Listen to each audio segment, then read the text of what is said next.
Shall we pray? ஜெபிப்போம். Loving Heavenly Father, we thank you and praise you for this wonderful meeting you have given to us, that we could sit and hear your word. ஆண்டவரே, நீர் எங்களுக்காக கொடுத்திருக்கிற இந்த அற்புதமான கூட்டத்திற்காக ஆண்டவர் உம்முடைய வார்த்தையை அமர்ந்து கேட்கத்தக்கதாக நீர் கொடுத்திருக்கிற இந்த கூட்டத்திற்காக நாங்கள் நன்றி செலுத்துகிறோம். We want to hear you, Lord. ஆண்டவரே, உம்முடைய சத்தத்தை நாங்கள் கேட்க வேண்டும். You speak to us. நீர் எங்களோடு பேசும். Let me not be a hindrance. தடையா இருக்க வேண்டாம், தடையா இருக்க வேண்டாம். தடையாய் இருக்க எதுவும் வேண்டாம் ஆண்டவரே. You speak to me and every one of us. நீர் எங்களோடும் எங்க ஒவ்வொருவரோடும் பேசும்.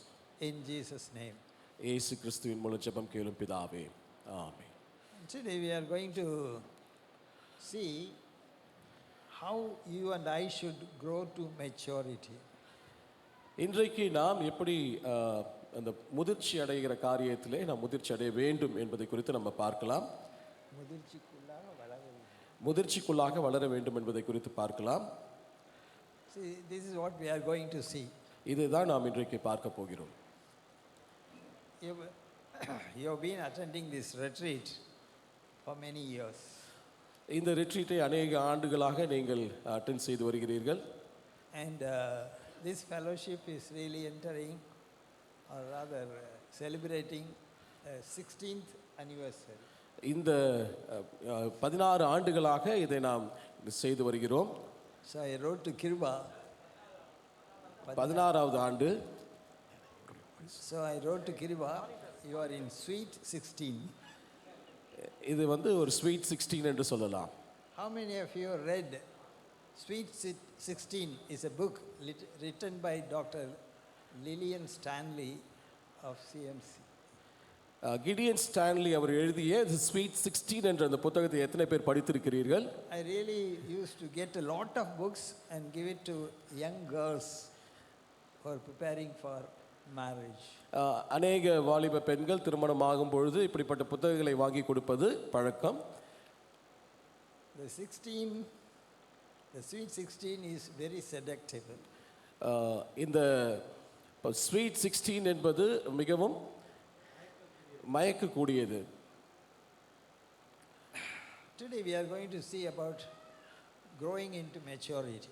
இன்றைக்கு நாம் எப்படி அந்த முதிர்ச்சியிலே வளர்ச்சி அடைவது என்பதை குறித்து பார்க்க போகிறோம். And mainly I am going to take verses only from one book in the New Testament, that is the letter of James.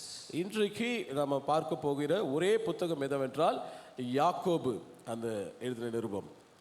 If only you take some time, there's only 5 chapters, but it is very fascinating. இதில் இருக்கக்கூடியது வெறும் 5 புத்தகம் அதிகாரங்கள் தான், ஆனால் மிகவும் நம்மை கவர்ந்து இழுக்கக்கூடிய காரியங்கள். James is none other than the Lord's half brother. இயேசு கிறிஸ்துவினுடைய சகோதரனாகிய யாக்கோபு. So what is maturity? முதிர்ச்சி என்றால் என்ன? You see, when you put an amount in the bank, they say it is matured, right? நாம் ஒரு தொகையை நாம் பேங்க்ல போடுகிறோம், அது முதிர்ச்சி அடைகிறது என்று சொல்கிறோம். And physically people get matured. சரீர பிரகாரமாகவும் மனுஷர்கள் முதிர்ச்சி அடைவது நாம் பார்க்கிறோம்.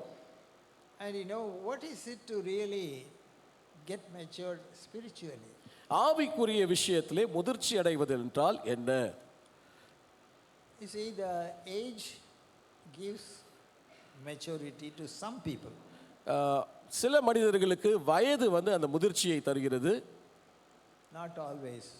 எப்பொழுதும் இல்லை. See, I feel immature, many things. இன்னும் சில காரியங்களிலே நான் முதிர்ச்சி அடையாதவனாக தான் நான் உணர்கிறேன். In age, you know, I'm 86. வயசுல பார்த்தீங்கன்னா 86 வயசு ஆகிறது. But still I am not mature spiritually in many things. இன்னும் ஆவிக்குரிய காரியங்களில் அநேக காரியங்களில் நான் முதிர்ச்சி அடையாதவனாக தான் நான் உணர்கிறேன். So this is how you and I must feel. இப்படி தான் நீங்களும் நானும் நாம் உணர வேண்டும். See, the appearance and age cannot give maturity. நமக்கு இந்த சரீர பிரகாரமான தோற்றங்களோ மற்ற காரியங்களோ இந்த முதிர்ச்சியை தர முடியாது. But you know, the spiritual maturity is something which you and I must be concerned with. ஆவிக்குரிய முதிர்ச்சி என்பதை குறித்து நாம் மிக மிக ஜாக்கிரதையாக அக்கறை உள்ளவர்களாக இருக்க வேண்டும். Newborn baby will be very cute, isn't it? புதிதாக பிறந்த குழந்தையை பார்க்கும்பொழுது மிக அழகாக இருக்கும். The smile of a child without any teeth, you know, it will be very pretty. அந்த குழந்தைகள் சிரிக்கும் பொழுது பல் இல்லைனா கூட அது ரொம்ப அழகாக இருக்கும். பொக்க வாயை வச்சுட்டு சிரிச்சா கூட அது ரொம்ப அழகாக இருக்கும். But will you allow the child to be like that forever? ஆனால் அப்படியாகவே அந்த குழந்தை இருக்கும்படியாக நம்ம விட்டு விடுவோமா? No, we want the child to grow. அந்த சிறு குழந்தை வளர்ச்சி அடையும்படியாக நாம் விரும்புவோம். So this is how God expects you and me as his children to grow. அதே வண்ணமாக தான் நீங்களும் நானும் ஆண்டவர் நாம் வளர வேண்டும் என்று விரும்புகிறார். What is growing? வளர்ச்சி என்றால் என்ன? Can you see it? அதை நீங்கள் பார்க்க முடியுமா? No. முடியாது. As a child grows, it will be growing every moment. ஒவ்வொரு சன பொழுதும் ஒரு குழந்தை வளர்ந்து கொண்டே தான் இருக்கும். And we do not know. We do not know. அதை நாம் நோட்டீஸ் பண்ண முடியாது. But you know, they will say when the child reaches 3 months, it must weigh double its birth weight. 3 மாதங்கள் கழித்து குழந்தை அந்த 2 மடங்கு வெயிட் ஆக வேண்டும் என்று எதிர்பார்ப்போம். But in spiritually, what are all the benchmarks we have? ஆவிக்குரிய விஷயத்திலே நாம் கொண்டிருக்க வேண்டிய முதிர்ச்சியின் அளவுகள் என்ன? See, the Lord Jesus came as a child in this world.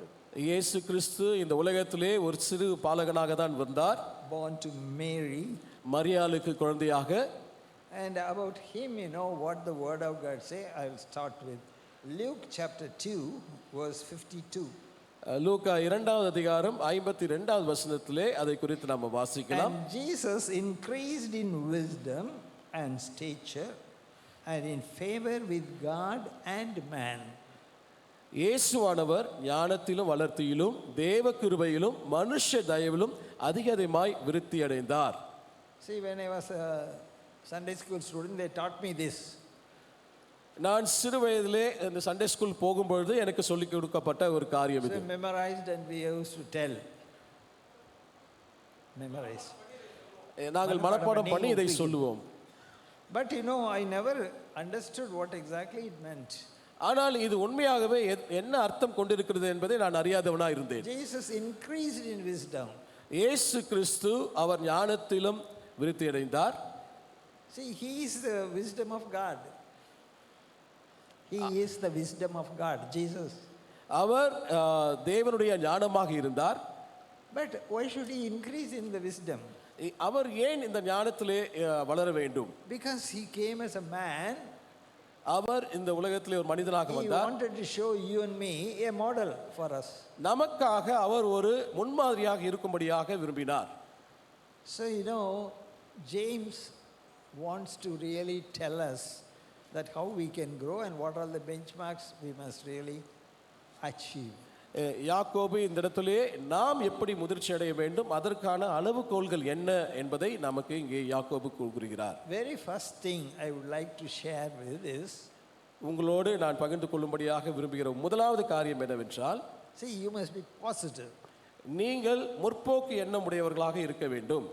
A child of God cannot be having a negative attitude. ஒரு தேவனுடைய பிள்ளை ஒருபோதும் ஒரு எதிர்மறையான சிந்தையை கொண்டிருக்க கூடாது. You can attend many meetings and retreats. எத்தனையோ ரிட்ரீட்கள், எத்தனையோ கூட்டங்களை நீங்கள் அட்டெண்ட் பண்ணலாம். You alone know how much you really grow spiritually. உங்களுக்கு தான் தெரியும் நீங்கள் ஆவிக்குரிய விதத்திலே எப்படி வளர்ச்சி அடைந்திருக்கிறீர்கள் என்று. But writing an exam and passing, it will not give you any maturity. ஏதோ பரீட்சை எழுதி பாஸ் ஆவது எந்த விதமான முதிர்ச்சியும் தரப்போகிறதில்லை. So let me take one verse from James chapter 1 verses 2 and 4. முதலாவது யாக்கோபிலே முதலாவது அதிகாரத்திலே வசனங்கள் 2-4 வசனங்களை வாசிக்கிறேன். My brethren, count it all joy when ye fall into diverse temptations, knowing this, that trying of your faith worketh patience. என் சகோதரரே, நீங்கள் பலவிதமான சோதனைகளில் அகப்படும் பொழுது நீங்கள் ஒன்றிலும் குறைவுள்ளவர்களாய் இராமல் பூரணயும் நிறைவுள்ளவர்களாயும் இருக்கும்படி பொறுமையானது பூரண கிரியை செய்ய கடவுது. The next verse says, but let patience have her perfect work, that ye may be perfect and entire, wanting nothing. உங்களில் ஒருவன் ஞானத்தில் குறைவுள்ளவனாய் இருந்தால் யாவருக்கும் சம்பூர்ணமாய் கொடுக்கிறவரும் ஒருவரையும் கடிந்து கொள்ளாதவருமாகி தேவனிடத்தில் கேட்க கடவன் என்று நம்ம பார்க்கிறோம். This is what God expects of us. இதை தான் தேவன் நம்மிடத்திலிருந்து எதிர்பார்க்கிறார். There should not be any wanting. நம்மிடத்தில் எந்த விதமான குறைவும் இருக்கக்கூடாது. And lot of things we will see. First thing we will see, every Christian must pass this test. இதிலே முதலாவது நாம் பார்க்க போகிற காரியம், இதிலே நாம் தேர்ச்சி அடைய வேண்டும். At any age it can come. எந்த வயதிலும் இது வரலாம். For me it was last year. எனக்கு இது கடந்த ஆண்டு வந்தது. It's really a great pulling the foundations. இது ஒரு பெரிய அஸ்திபாரத்தை தோண்டுவதை போல இருந்தது எனக்கு. But you know, God gave me that grace to really trust Him and know that this is the time to rejoice. ஆண்டவர் அவரில் நம்பிக்கையாக இருந்து அதிலே களி கூறும்படியாக தேவன் எனக்கு கொடுத்த நேரமாக இருந்தது. See, many people we are not able to. We say we are Christians, but you know, no way we are different from an unbeliever. நாம் ஒரு கிறிஸ்தவராக இருக்கலாம், ஆனால் அவிசுவாசிகளுக்கும் நமக்கும் எந்த விதமான ஒரு வித்தியாசம் இல்லாத ஒரு சூழ்நிலை இருக்கலாம். If they are wailing and weeping, we are also doing the same thing when we encounter some difficulties. நாம் இந்த மாதிரி கஷ்டமான சூழ்நிலைகளை சந்திக்கும் பொழுது அவர்களைப் போலவே நாமும் புலம்பி அழுது கொண்டிருப்போம். We need not be just preachers or people in the pew. Everyone meet this kind of a trial. போதகர்களாக இருந்தாலும் சரி, இங்கே நின்று பிரசங்கிக்கிறவர்களாக இருந்தாலும் சரி, யாரானாலும் சரி, இப்படிப்பட்ட சூழ்நிலையை யார் வேண்டுமானாலும் சந்திக்கலாம். See, this is one of the things we must really understand. நாம் புரிந்து கொள்ள வேண்டிய காரியங்களிலே இதுவும் ஒன்று. Today I met a sister on the way. Just we wanted to go and just see her because on the road, you know, her house was situated. ஒரு சகோதரியை நான் வரும் வழியிலே அவர்கள் அது வரும் பாதையிலே இருந்ததனாலே அவர்களை போய் சந்திக்கும்படியான ஒரு தருணம் கிடைத்தது. So just we went there and you know I just inquired, how are you and all. அவர்களை பார்த்து நீங்கள் எப்படி இருக்கிறீர்கள் என்று கேட்டேன். I said, why you have reduced yourself so much thin? நீங்கள் ஏன் இவ்வளவு மெலிந்து காணப்படுகிறீர்கள் என்று கேட்டேன். Sir, I have been fasting for 45 days. நான் 45 நாட்களாக உபவாசித்து வருகிறேன் என்று சொன்னார்கள். I said, why? ஏன் என்று கேட்டேன். I was praying for my son. என்னுடைய மகனுக்காக நான் ஜெபித்துக் கொண்டிருக்கிறேன். She is nearing 40. அவன் 40 வயதை நெருங்கி கொண்டிருக்கிறான். Not married. அவனுக்கு திருமணமாகவில்லை. And no job. வேலை இல்லை. So I was fasting. அதனால் நான் உபவாசித்துக் கொண்டிருந்தேன். See, I am going to tell you, there are people try to really get the verses. Now I am really teaching some people the Sermon on the Mount. நான் இப்பொழுது சொல்ல போகிறேன். சில காரியங்களை மக்களுக்கு நான் சொல்லிக் கொண்டு வருகிறேன். So some people ask, sir, how to fast? எப்படி உபவாசிக்க வேண்டும் என்று சிலர் கேட்கிறார்கள். I am not against fasting. நான் உபவாசிப்பதற்கு எதிரானவன் அல்ல. But why you fast? ஆனால் எதற்காக நீங்கள் உபவாசிக்கிறீர்கள்? See, when Jesus was with the disciples, இயேசு கிறிஸ்து சீஷர்களோடு இருந்த நாட்களிலே, see, the Pharisees came. அங்கே பரிசேயர்கள் வந்தார்கள். It's no wonder these people always ask some questions, isn't it? அவர்கள் வந்து எப்பொழுதுமே சில கேள்விகள் கேட்பது வழக்கம் அல்லவா? Along with them came the disciples of John the Baptist. அந்த சீஷர்களோடு சேர்ந்து யோவான் ஸ்நானகனும் வந்தார். சீஷர்கள் வந்தாங்க. அவர் சேர்த்துட்டாரு. Disciples of John. யோவான் ஸ்நானனுடைய சீஷர்களும் வந்தார்கள். So they asked the same question. அவர்களும் வந்து அதே கேள்வியை தான் கேட்டார்கள். Why not your disciples, they don't fast? உங்களுடைய சீஷர்கள் ஏன் உபவாசிக்கலை என்று கேட்டார்கள். You know what he said? அவர் என்ன சொன்னார் தெரியுமா? He told the disciples of John the Baptist, யோவான் ஸ்நானகனுடைய சீஷர்களிடத்திலே ஆண்டவர் இப்படி சொன்னார், as long as the bridegroom is with them, they will not fast. மணவாளன் தங்களோடு இருக்கும் வரைக்கும் அவர்கள் உபவாசிக்க தேவையில்லை. I am giving you one very interesting story. ஒரு மிக சுவாரஸ்யமான ஒரு கதையை நான் உங்களுக்கு சொல்கிறேன். See, my brother-in-law got married. என்னுடைய பிரதர்-இன்-லா திருமணம் ஆனது, அவருக்கு திருமணமானது. That is my sister's brother, my wife's brother, என்னுடைய மனைவியினுடைய சகோதரர் கணவர். The marriage was on Saturday. Marriage was on Saturday. அந்த திருமணம் சனிக்கிழமை இருந்தது. So after the marriage there will be feast, isn't it? அந்த திருமணத்திற்கு பிறகு விருந்து இருக்கும் அல்லவா?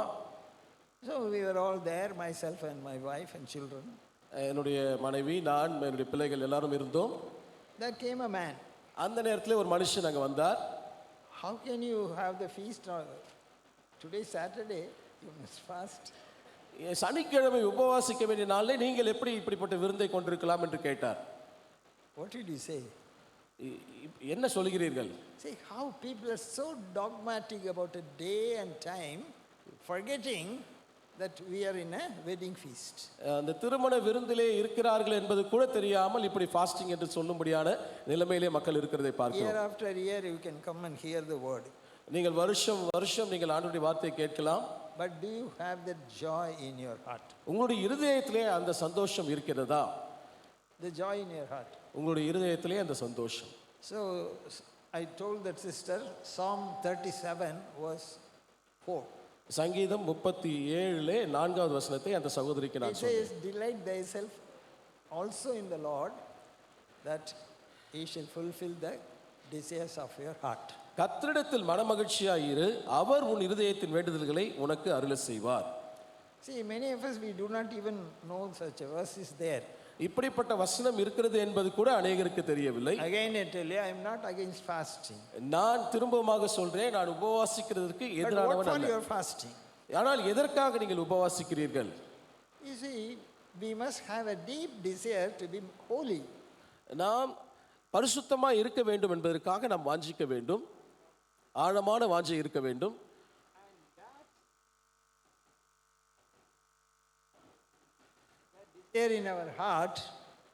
The desire in our heart makes us always strive for more holiness. அந்த இருதயத்தில் இருக்கக்கூடிய வாஞ்சை இன்னும் அதிகமாய் பரிசுத்தமாக விருப்பம் அடைய வேண்டும். Because holiness gives happiness. ஏனென்றால் பரிசுத்தம் தான் நமக்கு அந்த சந்தோஷத்தை கொடுக்க முடியும். We call it as joy. அதை நாம் மனமகிழ்ச்சி என்று சொல்கிறோம். There is a difference between happiness and joy. இந்த சந்தோஷம் என்கிற வார்த்தைக்கும் அந்த மனமகிழ்ச்சி என்கிற வார்த்தைக்கும் ஒரு வித்தியாசம் உண்டு. Happiness depends on what happens around. அந்த சந்தோஷம் என்பது என்ன நடக்கிறதோ அதை சார்ந்து இருக்கிற காரியம். But the joy springs from your heart because of the Spirit of God in you. தேவனுடைய ஆவியான நம்முடைய இருதயத்தில் இருக்கிறதுனாலே நமக்குள்ளாக வருகிற ஒரு மனமகிழ்ச்சி தான் அது ஆவிக்குரிய விஷயத்தில் வருகிற காரியம். So this is important. இதுதான் முக்கியம். See, when you read Galatians 5:22, you read the fruit of the Spirit is, where is it? Love, joy, peace and others, right? கலாத்தியர் 5:22 நாம பார்க்கிறோம், ஆவியின் கனியை குறித்து அன்பு, சந்தோஷம், சமாதானம், நீடிய பொறுமை, தயவு, நற்குணம், விசுவாசம் என்று. And we will be singing also songs. Joy is the flag flown high on the castle of my heart.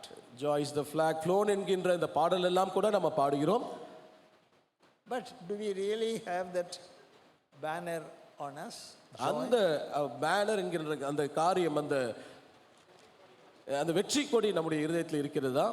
See, whether it is a stormy day or fair weather, we must have joy in our hearts. அது எப்படிப்பட்ட புயலான சூழ்நிலையோ சந்தோஷமான சூழ்நிலையோ அந்த சந்தோஷம் மனமகிழ்ச்சி நம்முடைய இருதயத்தில் இருக்க வேண்டும். Jesus told his disciples, இயேசு கிறிஸ்துவினுடைய சீஷரிடத்தில் எப்படியாக சொன்னார், in this world you will have all the trials and temptations. இந்த உலகத்திலே உங்களுக்கு எல்லா உபத்திரவங்களும் உண்டு. In Tamil it will be very nice. உலகத்தில் உங்களுக்கு உபத்திரவம் உண்டு. For who, right? Easily remember. அதை நாம் எளிதாக நினைவில் கொள்ளும்படியாக இது தமிழில் எளிதாக இருக்கிறது. இந்த உலகத்திலே உங்களுக்கு உபத்திரவம் உண்டு. See, this you and I must understand. இதை நீங்களும் நானும் விலகிக் கொள்ள God has வேண்டும். not called us into play field, but he has called us to be a soldier in the battlefield. ஏதோ விளையாட்டு ஸ்தலத்திலே இருக்கும்படியாக ஆண்டவர் நம்மை அழைக்கவில்லை, நம்மை போர்க்களத்தில் இருக்கும்படியாக ஆண்டவர் நம்மை அழைத்திருக்கிறார். Yes, he is rough and tough. அது மிகவும் கடினமாக தான் இருக்கும்.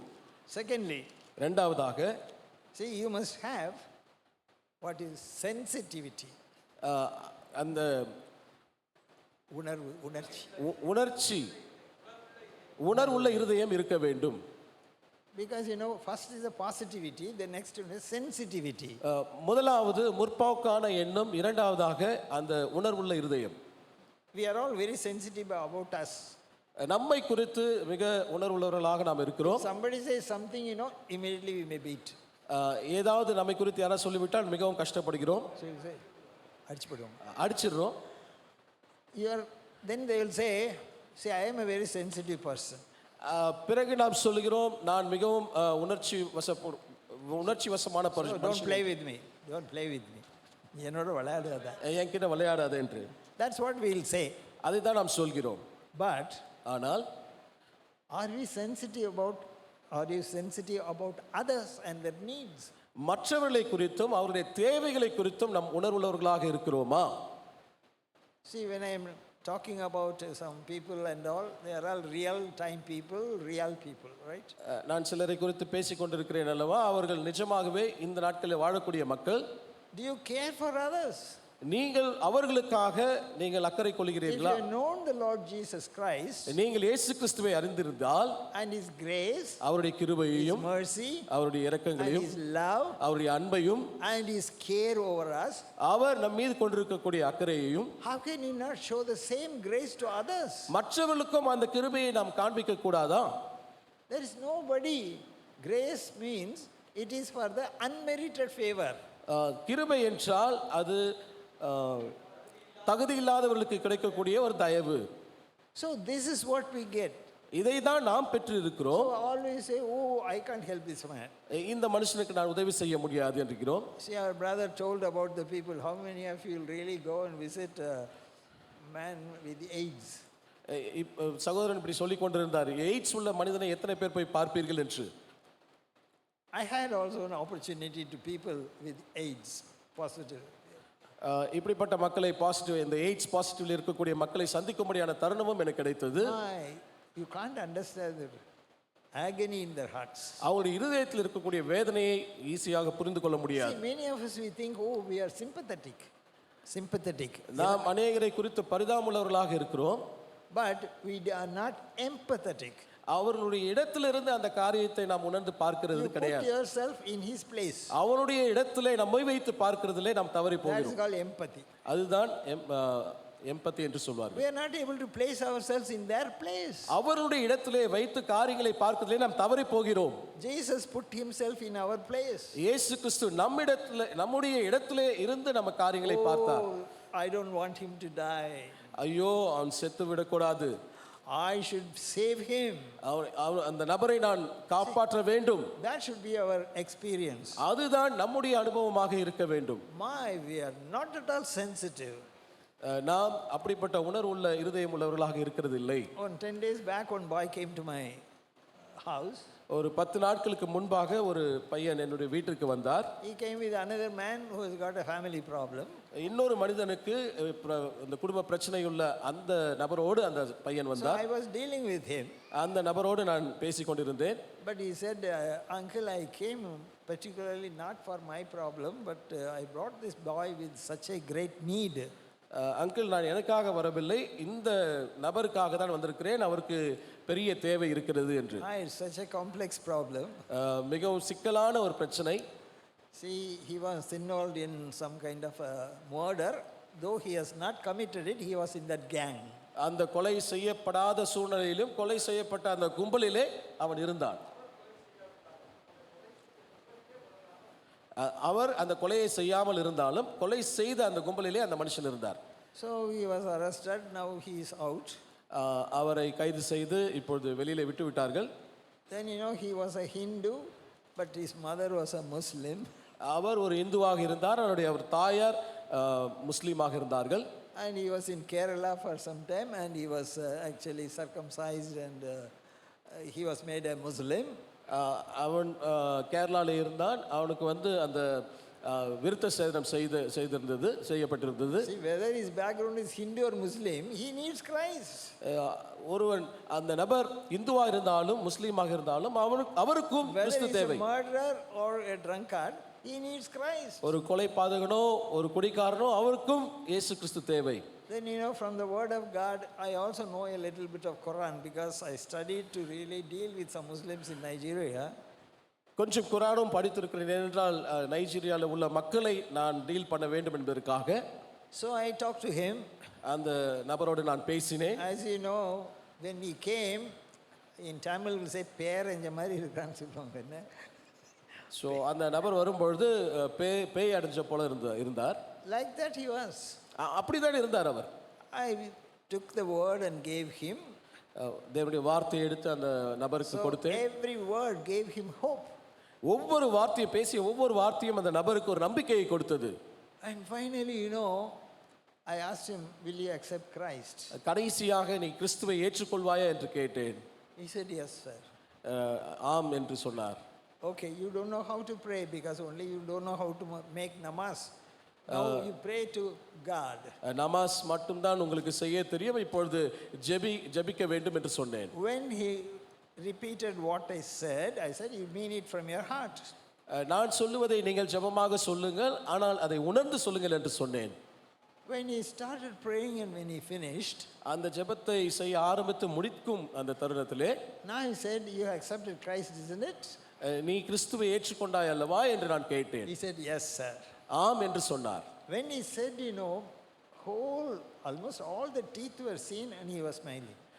அப்படி சொல்லும்போது அந்த நபருடைய எல்லா பல்லும் அப்படி தெரிஞ்சு சிரித்து கொண்டிருந்தார். I am not a magician and I don't have magic, but Jesus did such things. நான் ஏதோ ஒரு மந்திரம் செய்தோ இல்லாட்டி மந்திரம் செய்யக்கூடிய மந்திரவாதி அல்ல, ஆனால் இயேசு கிறிஸ்து அந்த மாற்றத்தை அந்த நபருக்கு கொண்டு வந்தார். We Christians are standing between Christ and the sinner to come to Christ.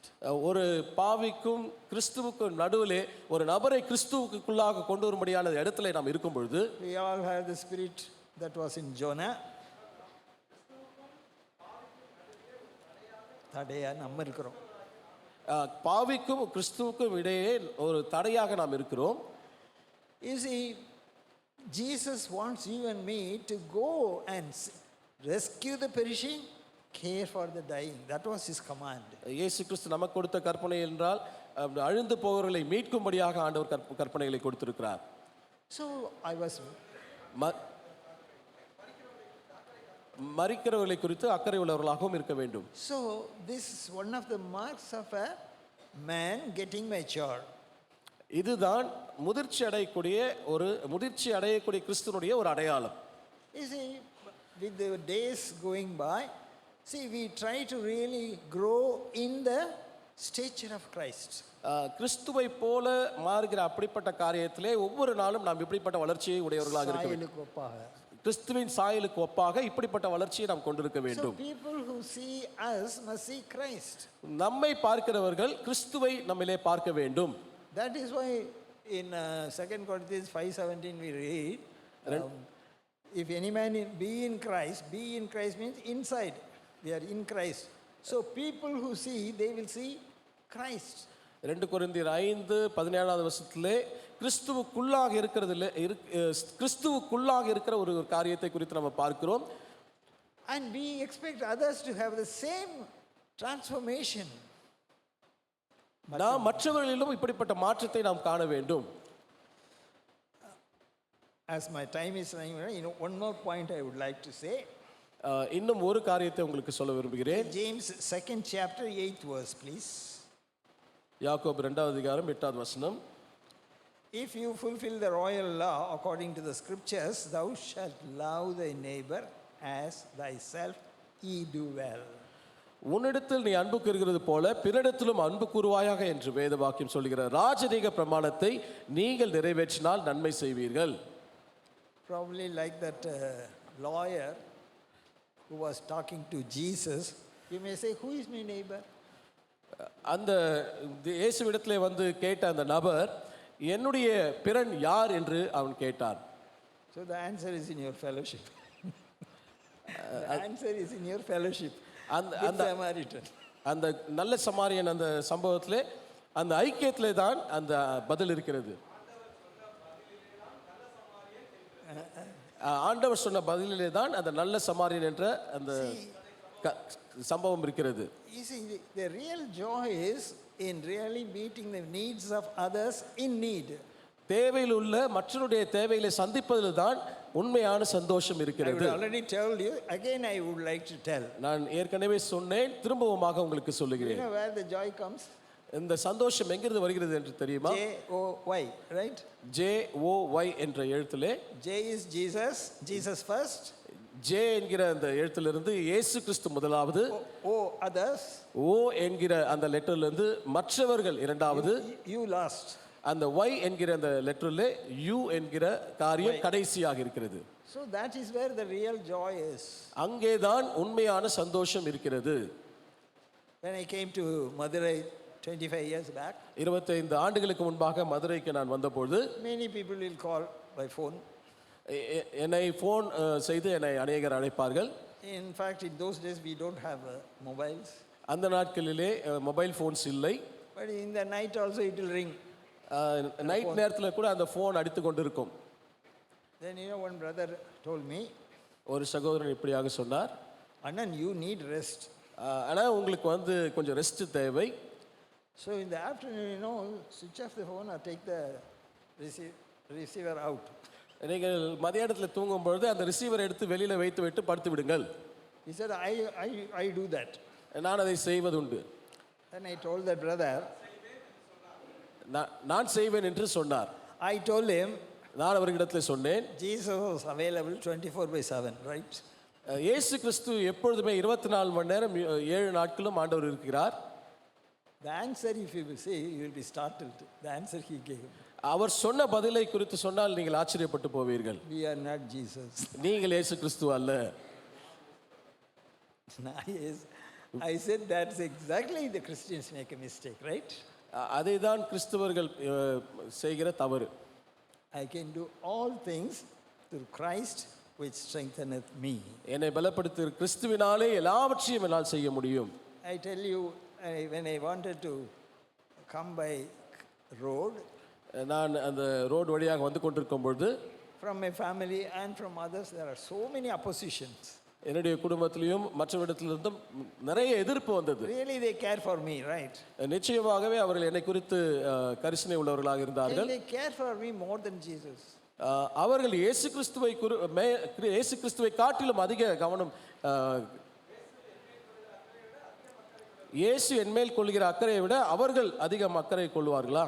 But I tell you always, see, brother Ebi drives for me. Brother Ebi அவர்கள் எனக்கு எப்பொழுதுமே கார் ஓட்டுவது உண்டு. See, Paul had a personal physician called Luke, and that is his wife, Sister Selvi. Pavul அவர்களுக்கு look என்கின்ற அது மருத்துவர் இருந்தார், அதுதான் sister Selvi. She takes care of me so well. அவர்கள் என்னை மிகவும் நன்றாக பார்த்துக் கொள்வார்கள். She'll give instructions, you don't eat sweet and all those things. ஸ்வீட்லாம் சாப்பிடாதீங்கன்னு சொல்லி எனக்கு அன்பாக சொல்வார்கள். Why I am saying you, God cares for you through many people. ஏன் இதை சொல்கிறேன் என்றால் ஆண்டவராகிய இயேசு கிறிஸ்து நம்மிலே பலரை கொண்டு நம்மை நேசிக்கிறார். Maybe with this I will finish. The third point is in third chapter of James, இந்த வசனம், verse 2. மூன்றாவது அதிகாரம் 2வது வசனம், இதை சொல்லி நான் முடிக்கிறேன். Third chapter, verse 2. Yes. நாம் எல்லாரும் அநேக விஷயங்களிலே தவறுகிறோம். ஒருவன் சொல் தவறுவானால் அவன் பூரண புருஷனும் தன் சரீரம் முழுவதையும் கடிவாளத்தினாலே அடக்கிக் கொள்ளக்கூடியவனுமாய் இருக்கிறான். Do you see the mark of maturity? இங்கே பார்த்தீர்களா அந்த முதிர்ச்சியினுடைய அடையாளத்தை, Marks of perfection. அந்த பரிபூர்ணத்தினுடைய அடையாளத்தை. You must have a control over your mouth. நம்முடைய வாயின் மீது நமக்கு அந்த அதிகாரம், அந்த See, many of us கட்டுப்பாடு இருக்க வேண்டும். read the verse, வசனத்தை படித்து whatever you speak, நீங்கள் எதை பேசினாலும் it's recorded. அது பதிவு செய்யப்பட்டிருக்கிறது. And for that you have to really reap one day. நீங்கள் பேசுகிற ஒவ்வொரு வார்த்தைக்கும் நாம் பலனை அறுக்க வேண்டும். See, very difficult to control our tongue. நம்முடைய நாவை கட்டுப்பாட்டிலே வைத்துக் கொள்வது மிக மிக கஷ்டமான ஒரு காரியம். See, one of the family retreats in Nigeria, one man came to speak about it. Nigeria நடந்த ஒரு ரிட்ரீட்லே ஒரு மனுஷன் பேச வந்தார். Do you know what he said? என்ன சொன்னார் என்று தெரியுமா? They are a very loving couple, those people. அந்த ரெண்டு பேரும் தம்பதிகள் மிகவும் நல்ல ஒரு தம்பதி. He said, When you close your mouth, அன்புள்ள தம்பதி, when you close your mouth, நீங்கள் வாயை மூடும் பொழுது the lips are closed, right? அந்த உதடுகள் மூடிக்கொண்டிருக்கிறது. He said, lock it அதை பூட்டு போட்டு விடுங்கள். and give the key to God. அதை பூட்டு போட்டு சாவியை ஆண்டவரிடத்தில் கொடுத்து விடுங்கள். Normally, we will have the key with us, right? ஆனால் எப்பொழுதுமே நாம் தான் அந்த சாவியை கொண்டிருப்போம். No, you will misuse it. அதை நீங்கள் தவறாக பயன்படுத்தி Give it to விடுவீர்கள். God. அதை இயேசு கிறிஸ்துவிடத்தில் கொடுத்து Unless விடுங்கள். you say, I will not open, Lord. ஆண்டவரே, நீங்கள் சொன்னாமல் நான் அதை திறக்க மாட்டேன் ஆண்டவரே. See, this kind of thing gives us maturity. இப்படிப்பட்ட காரியம் நமக்கு முதிர்ச்சியை தரும். Ephesians chapter 4, எபேசியர் 4வது அதிகாரம் verse 29. 29வது வசனம். கெட்ட வார்த்தை ஒன்றும் உங்கள் வாயிலிருந்து புறப்பட வேண்டாம். பக்தி விருத்திக்கு ஏதுவான நல்ல வார்த்தை உண்டானால் அதையே கேட்கிறவர்களுக்கு பிரயோஜனம் உண்டாகும்படி பேசுங்கள். What does he say? என்ன சொல்கிறது? No corrupt communication. கெட்ட வார்த்தை ஒன்றும் வரக்கூடாது. Nothing should come out of it. ஒன்றும் இப்படிப்பட்ட கெட்ட வார்த்தை ஒன்றும் புறப்பட வேண்டாம்.